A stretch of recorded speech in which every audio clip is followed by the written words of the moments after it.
All right, the last video of 2022, before we get into the rankings of the latest Nations of Hockey Master Set players, I want to say thank you to all of my viewers, the guys that have just shown up, maybe recently found my channel, and the ones that have been with me since the start. 2022 is a phenomenal year, and I've got a ton of cool stuff, including my very own HUT database that'll be launching in January. So again, thank you for everyone that has followed me and supported me over the last few years. But enough of that, we've got to rank the new Master Set players. So in this video, I'm going to show you actual gameplay of the Master Set players that we've just received on Friday and put them into a tier based on what I thought and felt after using them. All right, so with that said, let's get into it. All right, let's start out with the one everyone is wondering about, the 90 overall Ayeka Toco from Japan, 5'5", 128-pound right-hand defenseman. And man, she was fun to use, just like I thought. It was really fun to throw on workhorse as well as fly the zone and gold truculence when I played about 5 games with her in HUT champs and had all of her abilities on. I injured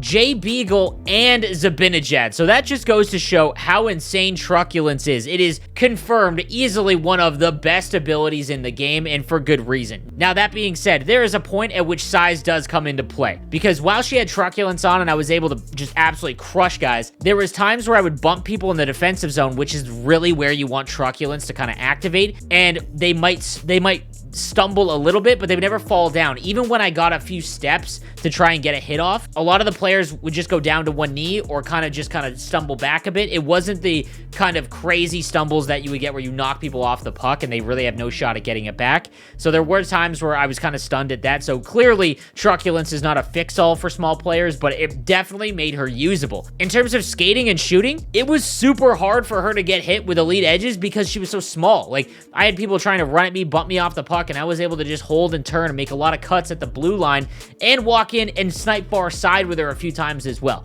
So the shot and skating was actually half decent, and Truculence did its job. Now, if you're in Division 1 or 2 and you play the game competitively and, you know, you're a sweat even if you don't want to admit it, Toco obviously is not going to be a card you want to make. If you're in the lower divisions, you want to have some fun, running a full defense with Truculence, including Toco, is hilarious. It is a ton of fun to try and just absolutely injure everyone, especially with a card that's 5'5", 128. With all that being said, she's in the B tier. I think there are worse Master Set players from prior events, but she is in the B tier. Next up, we've got the 90 overall Kendall Coin Schofield. Full transparency, guys, this is the one I did not get to test out myself. However, I did play a game against her.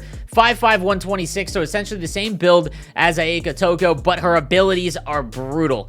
Wheels is one of the better ones, don't get me wrong. However, in my opinion, if you're going to activate Wheels at this stage, because there's so many abilities or cards with good abilities in the game, you're spending 25% of your entire ability usage. So while it's good on someone with 95 speed, I would much rather have it on McDavid or someone like that who's very, very good in all 3 aspects of the ice. I had someone try and bump me off the puck with her. It didn't happen at all. So even with 89 body checking, 5'5", 126 defensively, complete liability. And then make it snappy and snipe. There's just no way to quantify them being useful. I had it on no money spent Pasternak on my X Factor, and I didn't really notice snipe. Like, he would hit the shots, but so would everyone else. And then tape to tape, obviously, with the pass assist being added back in to NHL 23, just really isn't all that useful. There are a lot of other cards that I would rather have than Kendall Coin Schofield. However, I will say, if you are someone that maybe straight lines, from one corner to the other down the boards, does have her usefulness, just like her base card at the beginning of the year. 95 speed is 95 speed.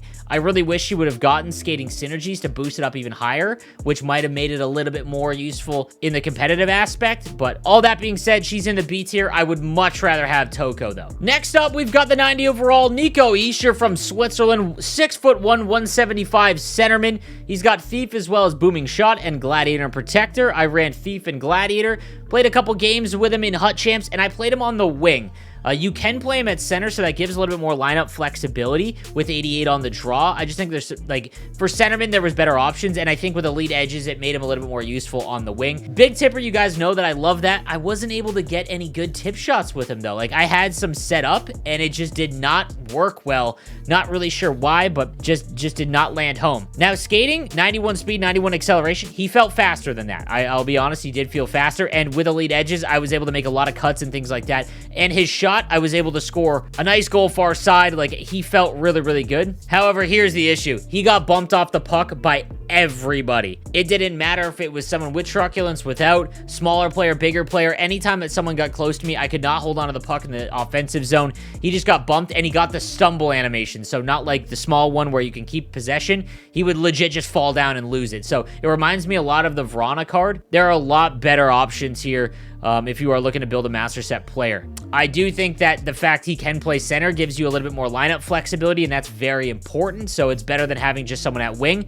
I'm going to put him in the A tier just because of all of that. I think his skating, his shot was great. The fact he can play center, but he's just very, very weak on the puck. And then lastly, the 90 overall, 6'2", 199-pound left-handed defenseman. I don't know if I was getting trolled, but I'm going to say it like I was told. Martin Ferriarvi. I don't feel like that's how you say it, but let me know in the comment section. I think it's Ferriarvi. I can't even say it now. Anyways, 90 overall. He's got distributor, and I ran thief instead of buzzing. He's got gold truculence, stick him up, elite edges, and heat seeker. I played 6 games with him, and he was phenomenal defensively. You really saw what happens when you put truculence on a bigger defenseman. He felt faster than 89 speed. His shot was good, and defensively had 96 defensive awareness, 97 stick checking. This is one of the better left-handed defensemen in the game, and honestly, probably one of the best cards to make out of all the Nations of Hockey event. I really like this card, and he is firmly in the S tier for me. Now, guys, it is about to be Team of the Year. January 6th is coming, so any of these cards I would not rush out to make. Ferriarvi is very, very good. If you are going to make one, it's probably him, Eichel, or Forsberg would be the ones I would consider making if you are looking to do so.